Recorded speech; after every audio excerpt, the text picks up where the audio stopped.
Slapchop's the name of a painting method where you dry brush one color over a base primer. So it's usually done with a white brushing over a black primer.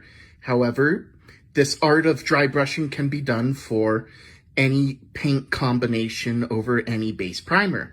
So, for example, I have a bright ivory by Monument Paints dry brushed over the trench brown from Color Forge.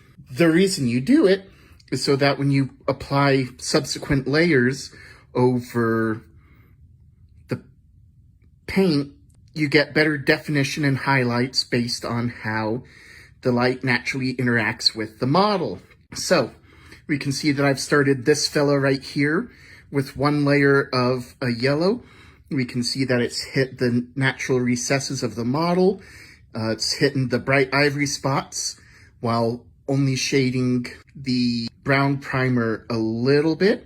So as we build up those color layers, we eventually get a nice natural tone in how our model looks at the end. So Slapchop or dry brushing in general is a great way to turn something small into a big color scheme. Try it out for yourself. Let me know. Follow for more Warhammer painting tips.